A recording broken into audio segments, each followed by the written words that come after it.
In our last session, we left it with Herod lying on his deathbed, dying of gangrene and dying of all the evil within him sort of flowing out of his body. As Herod lays dying, he's had his son Antipater executed, and as a result, not only has he executed the heirs of his favourite wife, he's executed his heir to his kingdom. So he now decides it's time to change his will. And like a lot of people do at the end of their life, they look at the circumstances and he changes his will. And he divides his kingdoms into what's called tetrarchs, which literally was 4 regions. And 3 of those regions seem to be given to his son. And the 4th one is given to someone that we read in Luke 3 is called Lysanias. And until recently, nobody sort of knew whether that was a reality. Until recently, they found a tablet in archaeology with his name inscribed on it. So we don't know a lot about Lysanias other than he's ruling this 4th region, because the focus shifts to Herod's sons. He divides his kingdom up, and 3 of the areas are divided to his sons. And the first of all, he gives the main area, which includes Judea and Samaria. In other words, the area that includes Jerusalem and Bethlehem, he gives to his son Archelaus, Herod Archelaus, who is the son of his Samaritan wife called Malchus. And he gives to Archelaus this important region. He then gives a second area to another son of Malchus called Herod Antipas. And the area that he gives to Herod Antipas includes Galilee. While the third area he gives to a son of another of his wives called Cleopatra, different Cleopatra to the Egyptian empress. This one is Cleopatra of Jerusalem, and she has a son called Philip. So Philip gets given a tetrarchy, one of these regions, so he becomes Philip the Tetrarch, and he's ruling an area northeast of Galilee. Herod dies and his kingdom is divided between his 3 sons, but these 3 sons, like their father, are power hungry. So they decide to go to the Emperor Augustus in order to try to get Dad's will changed, in order to get more territory for themselves. And the Jewish nation are so fed up with Herod and all of his whims and his terror and his network of spies and the state that they're living in. They're so fed up with it that they go, and just as Herod's sons are going to petition Augustus for more territory, there's a delegation from Jerusalem that go and say, please Augustus, spare us from Herod's family.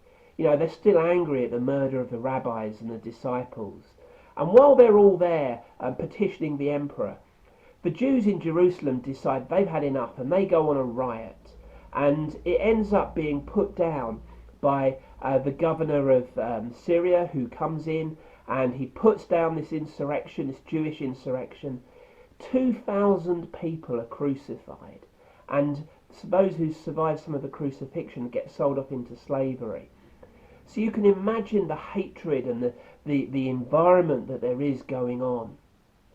Meanwhile, back in Rome, Augustus decides, to everyone's surprise, to uphold Herod's will, but he doesn't want to get any of these sons called the King of the Jews. So he divides the kingdom up just as Herod had specified. And against this background, with all of this intrigue, with all of this political intrigue going on, Mary and Joseph are there in Egypt. And in Matthew 2, we read they learn that Herod has died, so they can now return to Israel. But when they get there, they discover that Archelaus, he's now ruling this area of Judea that includes Jerusalem and Bethlehem. And he's just like his father. He's evil, he's full of all this horrors. And that probably explains that what we read in Matthew 2, where they decide, having been under one of the Herods who wanted to kill the babies, they don't really want to be under another like father, like son setting.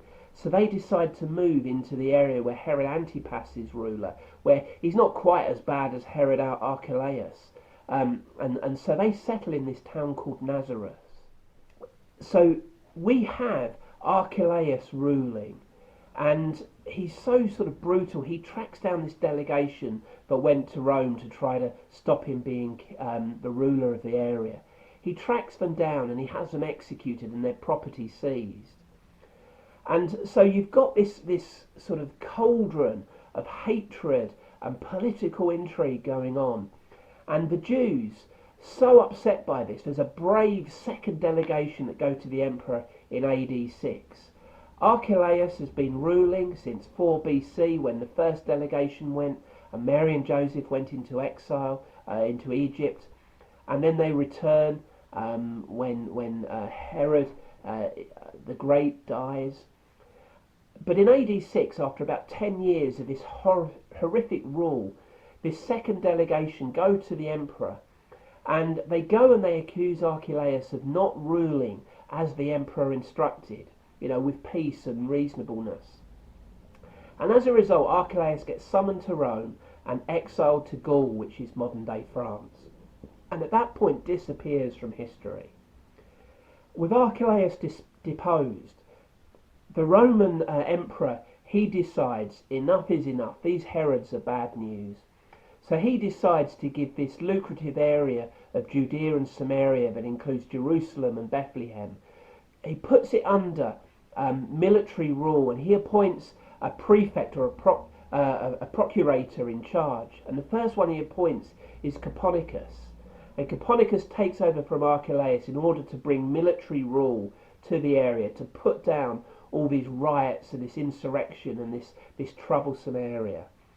And he creates this break from the Herod's rule in that area, and leading to military rule, which eventually leads to Pontius Pilate coming as the new prefect, the procurator of the area between 26 and 36 AD.